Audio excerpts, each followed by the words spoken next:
आकाशवाणी लखनऊ से प्रस्तुत है प्रादेशिक समाचार।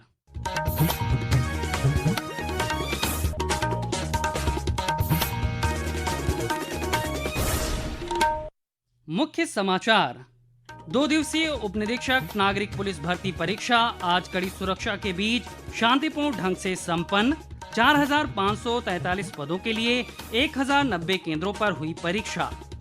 मुख्यमंत्री ने सभी भर्ती बोर्डों के अध्यक्षों को दिए निर्देश, किसी भी व्यक्ति जाति पंथ की मर्यादा और आस्था के बारे में न हो अमर्यादित टिप्पणी।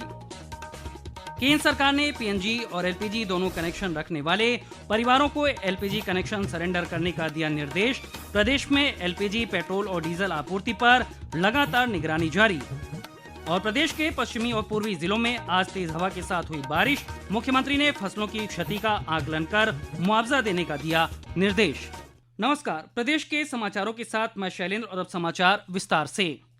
उप निरीक्षक नागरिक पुलिस भर्ती परीक्षा 2025 का दूसरा चरण आज कड़ी सुरक्षा के बीच शांतिपूर्ण ढंग से संपन्न हो गया। पुलिस भर्ती बोर्ड और प्रशासन की तरफ से परीक्षार्थियों के लिए व्यापक प्रबंध किए गए थे।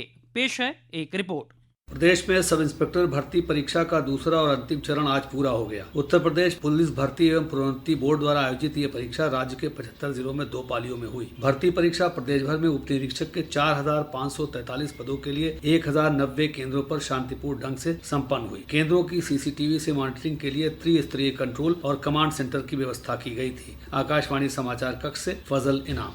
उत्तर प्रदेश पुलिस उप निरीक्षक भर्ती परीक्षा में प्रश्न पत्र संबंधी मामले पर मुख्यमंत्री योगी आदित्यनाथ ने सख्त रवैया अपनाया है। श्री योगी ने सभी भर्ती बोर्ड के चेयरपर्सन्स को निर्देश दिया है कि किसी भी व्यक्ति जाति और पंथ और संप्रदाय की मर्यादा और आस्था के बारे में अमर्यादित टिप्पणी न हो।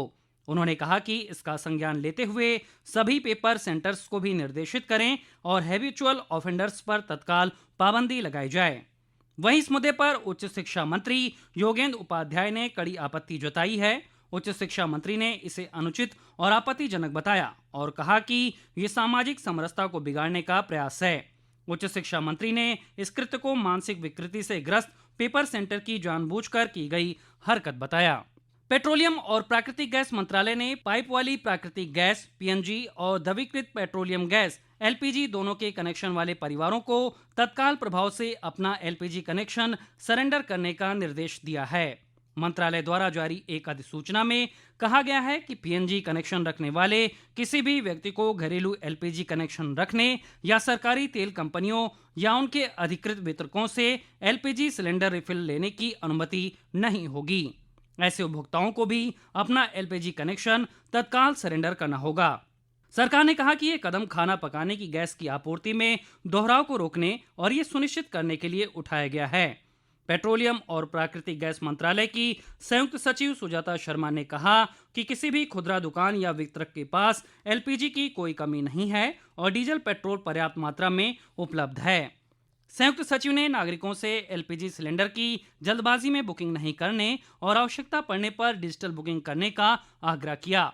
उन्होंने बताया कि राज्य सरकारों के लिए व्यावसायिक सिलेंडर उपलब्ध कराए गए हैं। कमर्शियल कंज्यूमर्स को भी कुछ एलपीजी दी जाए। इस संदर्भ में स्टेट गवर्नमेंट्स के साथ भी डिस्कशन हुआ है। जो कमर्शियल सिलेंडर्स है स्टेट गवर्नमेंट के डिस्पोजल पर रखे गए हैं टू प्रायोरिटाइज द कंज्यूमर्स। लगभग 29 स्टेट्स और यूनियन टेरिटरीज में कमर्शियल सिलेंडर्स का डिस्ट्रीब्यूशन स्टार्ट हो गया है और वो कंज्यूमर्स को मिल गए हैं।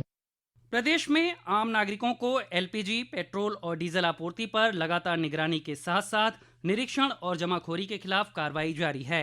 लखनऊ के जिला पूर्ति अधिकारी विजय प्रताप सिंह ने कहा कि आपूर्ति पर विशेष निगरानी के साथ साथ प्रशासन ने होम डिलीवरी पर भी फोकस रखा है। प्रयास हो रहा है कि होम डिलीवरी पर फोकस किया जाए, क्योंकि जब किसी डिलीवरी पॉइंट से या लोगों की भीड़ में रहता है तो उसमें जो हमारे एक्चुअल कस्टमर होते हैं और उस समय काफी दबाव रहता है, तो उसमें हो सकता है कि जिनको बुकिंग हो गई हो जिनको वो भी लेने का प्रयास करें, इसलिए भीड़ लगती है। इस दृष्टि से यह प्रयास किया गया है कि 1-2 दिन में होम डिलीवरी कराकर इस पर पूरी तरह से नियंत्रण कराया जाए। आवश्यक सेवाओं की आपूर्ति में आ रही किसी भी समस्या के निराकरण के लिए खाद्य आयुक्त कार्यालय में कंट्रोल रूम बनाया गया है। इसके अलावा राज्य के सभी जिलों में भी नियंत्रण कक्ष स्थापित किए गए हैं जो 24 घंटे सक्रिय रहेंगे। ये समाचार आप आकाशवाणी लखनऊ से सुन रहे हैं। यहाँ वक्त है एक अल्प विराम का। मुख्यमंत्री योगी आदित्यनाथ ने आज राजस्थान के चित्तौड़गढ़ में आयोजित जौहर श्रद्धांजलि समारोह में शिरकत की। कार्यक्रम को संबोधित करते हुए उन्होंने झांसी की रानी लक्ष्मीबाई के महान बलिदान का उल्लेख किया। मुख्यमंत्री ने महिलाओं की सुरक्षा का मुद्दा उठाते हुए कहा कि आज उत्तर प्रदेश में महिलाओं के दृष्टिकोण से पूरी तरह से सुरक्षित राज्य बन चुका है। उत्तर प्रदेश 25 करोड़ की आबादी का राज्य है। जो बेटियां दूर रिश्तेदार में चले के यहाँ जाके पढ़ाई करने के लिए चली गई थी, आज अपने घर में रह करके 5 किलोमीटर 10 किलोमीटर दूर जा करके अपने स्कूल जाती है। और नारी सुरक्षा का इससे बड़ा उदाहरण क्या हो सकता है। उत्तर प्रदेश जैसे राज्य में अब वहाँ की बेटियां, वहाँ की बहनें रात्रि शिफ्ट में भी, ऑफिसों में भी और कारखानों में कार्य करके सकुशल अपने घर वापस आती है। हर भारतीय नारी को ये सुरक्षा की गारंटी और सम्मान की गारंटी मिलनी चाहिए, उसको स्वावलंबन की गारंटी मिलनी चाहिए। ये जौहर श्रद्धांजलि समारोह उसका एक प्रतीक है और उसका आह्वान भी कर रहा है। यह हर भारतीय नारी का अधिकार होना चाहिए। राष्ट्रपति द्रौपदी मुर्मू के 19 मार्च को अयोध्या दौरे को लेकर सुरक्षा समेत अन्य व्यवस्थाएं की जा रही हैं। श्री राम जन्मभूमि तीर्थ क्षेत्र ट्रस्ट के महासचिव चंपत राय ने जानकारी देते हुए बताया कि कार्यक्रम के दिन आमंत्रित अतिथियों को विशेष पास जारी किए जाएंगे। प्रवेश पत्र पर प्रत्येक व्यक्ति का कोड नंबर लिखा मिलेगा। ये प्रवेश पत्र ट्रांसफरेबल नहीं है, सभी पर नाम भी होगा। मोबाइल फोन के साथ राम जन्मभूमि परिसर में प्रवेश नहीं मिलेगा। किसी के साथ कोई सुरक्षा कर्मी है वो परिसर में प्रवेश नहीं करेंगे। कोई बंदूक लाइसेंस की है तो भी वो लेकर परिसर में नहीं आ पाएंगे। जो सिख बंधु कानूनन जिनको एक छोटी सी कृपाण की अनुमति है, केवल वही गले में रह पाएगी, वह भी सिख समाज के अगर बंधु है तो। कौन से गेट से किसको प्रवेश करना है ये 1-2 दिन के पश्चात सभी को बताया जाए। चुनाव आयोग ने आज असम, केरल, पुडुचेरी और तमिलनाडु में एक चरण में विधानसभा चुनाव कराने की घोषणा की, जबकि पश्चिम बंगाल में 2 चरणों में चुनाव होंगे। नई दिल्ली में 5 राज्यों और केंद्र शासित प्रदेश के चुनाव कार्यक्रम की घोषणा करते हुए मुख्य चुनाव आयुक्त ज्ञानेश कुमार ने बताया कि असम, केरलम और पुडुचेरी में मतदान 9 अप्रैल को होगा। तमिलनाडु में मतदान 23 अप्रैल को होगा। पश्चिम बंगाल में मतदान अगले महीने की 23 और 29 तारीख को होगा। इन राज्यों में वोटों की गिनती 4 मई को होगी। प्रदेश के पश्चिमी और पूर्वी जिलों में आज हुई बारिश से मौसम सुहाना हो गया। लखनऊ, बरेली, अमरोहा, हापुड़, एटा, अंबेडकर नगर और श्रावस्ती समेत क्षेत्रों में हल्की बारिश, बूंदाबांदी और तेज हवाएं चली। मौसम विभाग ने आज और कल अमरोहा, गाजियाबाद, मेरठ, बागपत, बिजनौर, शामली, सहारनपुर समेत आसपास के अन्य जनपदों में गरज चमक और तेज हवा के साथ हल्की से मध्यम बारिश की संभावना जताई है। मुख्यमंत्री योगी आदित्यनाथ ने आज सुबह प्रदेश के पश्चिमी जिलों में हुई वर्षा से फसलों को होने वाले नुकसान के बारे में जानकारी ली। श्री योगी ने सभी जिलाधिकारियों और संबंधित अधिकारियों को फील्ड में रहकर किसानों से संवाद करने और उनकी फसलों के नुकसान का आकलन करने का निर्देश दिया है। साथ ही फसलों को होने वाली नुकसान का आकलन कर समय से मुआवजा सुनिश्चित करने के भी निर्देश दिए गए हैं। और अंत में मुख्य समाचार एक बार फिर। 2 दिवसीय उप निरीक्षक नागरिक पुलिस भर्ती परीक्षा आज कड़ी सुरक्षा के बीच शांतिपूर्ण ढंग से संपन्न। 4,543 पदों के लिए 1,090 केंद्रों पर हुई परीक्षा।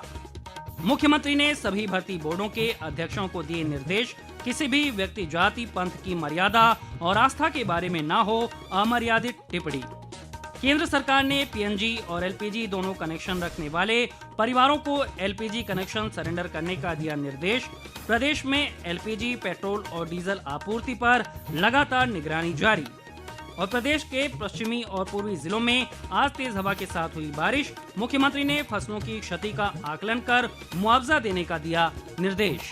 इसी के साथ प्रादेशिक समाचारों का ये बुलेटिन समाप्त हुआ। अगला बुलेटिन रात 8 बजे एफएम पर प्रसारित किया जाएगा। नमस्कार।